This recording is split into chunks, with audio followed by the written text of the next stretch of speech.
علیکم. ہمارے چینل کو لائک کرے گا, لائک اینڈ شیئر کریں اور سبسکرائب کرے گا. بسم اللہ الرحمن الرحیم. ہمارے سامنے یہ بخاری شریف ہے, کتاب الاعتصام, اور حدیث ہے باب قول النبی صلی اللہ علیہ وسلم بعثت بجوامع الکلم. حدیث نمبر ہے 7273. اس حدیث شریف کے معنی اور مطالب اور وضاحت پڑھنے سے پہلے ہم آپ کو جو ہے کچھ کہ اس میں علماء دیوبند نے جو یہ کہا ہے کہ نبی صلی اللہ قبر سے فیض حاصل کرنا جائز طریقے سے, جو خواص کا طریقہ ہے جائز ہے, اور جو عوام کا طریقہ ہے وہ ناجائز ہے.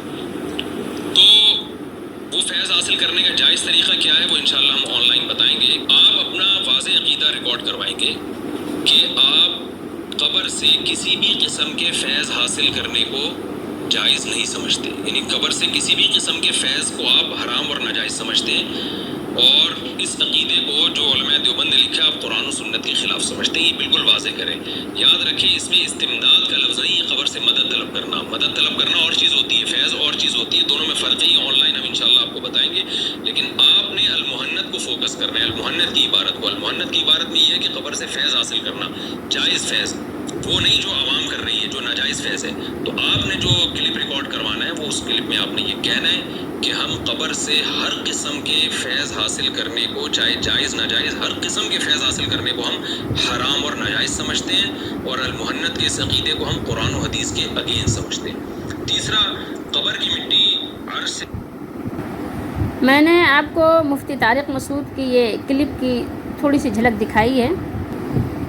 اس کلپ میں یہ جواب دے رہے ہیں انجینئر مرزا کو, لیکن اپنی کتاب جو اہل دیوبند کی ہے اس کی دفاع کر رہے ہیں. یہ ابھی انہوں نے یا ان صاحب نے اپنے یعنی جو بیان کی بات کر رہے ہیں اس کو انہوں نے ریکارڈ تو نہیں کروایا, کہہ رہے ہیں ریکارڈ کروائیں گے.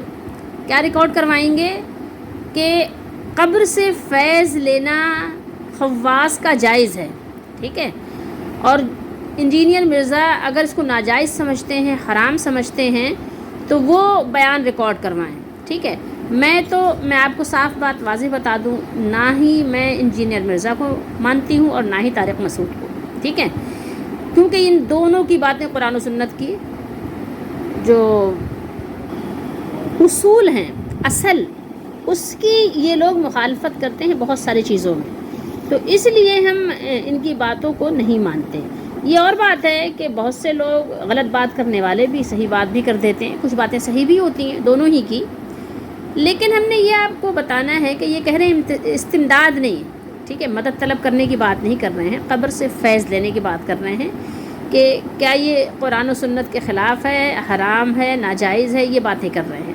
اب آپ ذرا غور کیجئے گا, آپ ذرا تھوڑا سا یعنی اپنے عقیدے کو درست کرنے کی فکر کیجئے کہ دیکھیے قبر سے فیض لینا کیا ہے, اور یہ قرآن و سنت سے کیا دلیل پیش کریں گے. مجھے تو انتظار ہے ان کے یعنی کون سا یہ بیان ریکارڈ کرائیں گے دونوں حضرات.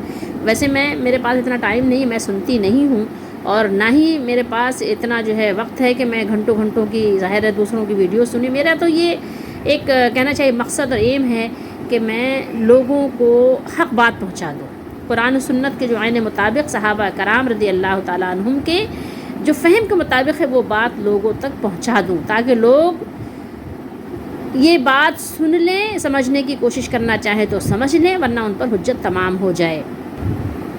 اب اگر یہ بات مان لی جائے کہ قبر سے فیض لیا جا سکتا ہے, کسی بھی بزرگ کے قبر سے اگر فیض لینا جائز ہے, خواص کا, عوام کا نہیں, تو آپ بتائیے کہ قرآن و سنت کے مطابق اگر آپ بات کریں گے تو قرآن مجید میں تو آپ کو کہیں بھی یہ چیز نہیں ملے گی, پورے قرآن میں کہ کبھی بھی آپ کو یہ ملے چیز کہ قرآن پاک یہ بیان کرے کہ قبر سے جا کر آپ یعنی کوئی فیض لیں یا قبر کے پاس جا کر آپ دعا مانگیں. قرآن مجید میں تو آپ دکھا ہی نہیں سکتے, کوئی بھی نہیں دکھا سکتا. لیکن اگر حدیث شریف سے آپ قیاس کریں اور پھر وہ اپنی دلیل بنائیں, دلیل دیکھیں, ایک دلیل ہونا, دلیل پیش کرنا اور ہوتا ہے, دلیل کو بنانا اور ہوتا ہے, اپنے گھر سے بنا کر لانا اور ہوتا ہے.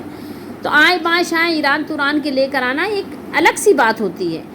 حدیث شریف میں بھی کہیں بھی آپ یہ نہیں پیش کر سکتے کہ نبی کریم صلی اللہ علیہ وآلہ وسلم نے کبھی بھی کسی قبر سے فیض حاصل کیا ہو، نہ ہی آپ صلی اللہ علیہ وسلم نے کسی صحابی کو یہ تعلیم دی کہ جا کر تم کسی قبر کے پاس بیٹھ کر وہاں دعا کرنا یا وہاں سے فیض حاصل کرنا۔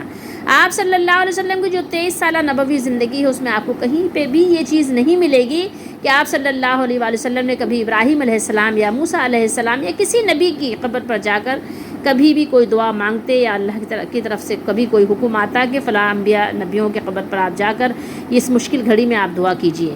بلکہ آپ صلی اللہ علیہ وسلم نے موسیٰ علیہ السلام کی قبر کی نشانی بیان فرمائی تو فرمایا کہ اگر میں ادھر میرا جانا ہوا یا میں ادھر سے گزروں گا تو میں تمہیں دکھاؤں گا، لیکن کبھی آپ اسپیشلی آپ وہاں گئے نہیں۔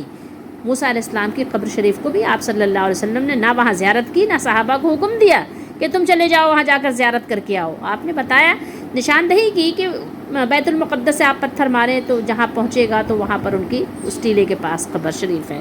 تو آپ سے میرا کہنا یہ ہے کہ نبی کریم صلی اللہ علیہ وآلہ وسلم باوجود یہ کہ آپ جوامع الکلم ہیں، اس کے باوجود بھی آپ صلی اللہ تعالیٰ علیہ وآلہ وسلم قیاس سے کوئی بات نہیں کرتے۔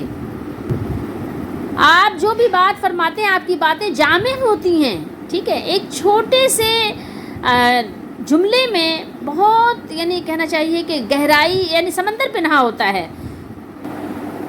لیکن کوئی بھی حدیث آپ ایسی نہیں دکھا سکتے جس میں نبی صلی اللہ علیہ وسلم نے کبھی کسی قبر سے فیض لینے کے لیے آپ نے حکم فرمایا ہو۔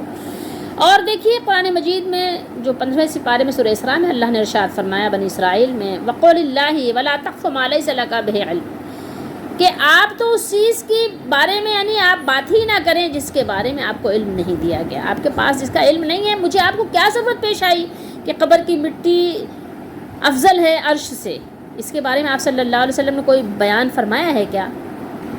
تو یقیناً آپ کا جواب ہوگا نہیں، میں جب نہیں تو پھر نہیں، آپ کو مجھے کیا ضرورت پیش آ گئی کہ ہم قیاس کریں، ٹھیک ہے، ایران توران سے ہمیں قیاس کرنے کی کیا ضرورت پیش آ گئی؟ دیکھیے یہ بھی بخاری شریف ہے، اس میں بھی ان حضرات نے بھی اپنا قول یعنی کہنا چاہیے ریکارڈ ہی کروایا ہے کہ جب آپ صلی اللہ علیہ وسلم سے کوئی ایسی بات پوچھی جاتی جس کے بارے میں وحی نہ اتری ہوتی تو آپ فرماتے میں نہیں جانتا۔ اللہ کے نبی صلی اللہ علیہ وسلم صاف واضح فرما دیتے میں نہیں جانتا، یا آپ وحی اترنے تک خاموش رہتے، کچھ جواب نہ دیتے، ٹھیک ہے، کیوں؟ اس لیے کہ اللہ نے فرمایا تاکہ اللہ نے جیسا آپ کو سکھایا ہے بتایا ہے اس کے موافق آپ حکم دیجیے، ٹھیک ہے۔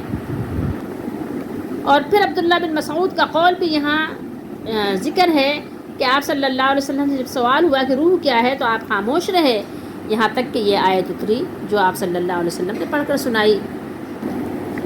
اب آئیے حدیث نمبر 7310 پہ بھی دیکھ لیجئے کہ یہاں پر کس چیز کا باب باندھا ہے، ٹھیک ہے، محدث نے دیکھیے رسول اللہ صلی اللہ علیہ وسلم کا اپنی امت کے مردوں اور عورتوں کو وہی باتیں سکھانا جو اللہ نے آپ کو سکھا دی تھی۔ پھر آگے مزید کیا ہے، لیس برائن ولا تمثیل، باقی رائے اور تمثیل آپ نے نہیں سکھائی۔ اب آپ بتائیے کہ پھر بعد والوں کو کیا یہ حق حاصل ہو گیا؟ ہمارے یہاں ساری بات رائے اور قیاس پہ ہی تقریباً مبنی ہے۔ اللہ تعالیٰ ہم سب کو سمجھنے کی توفیق دے۔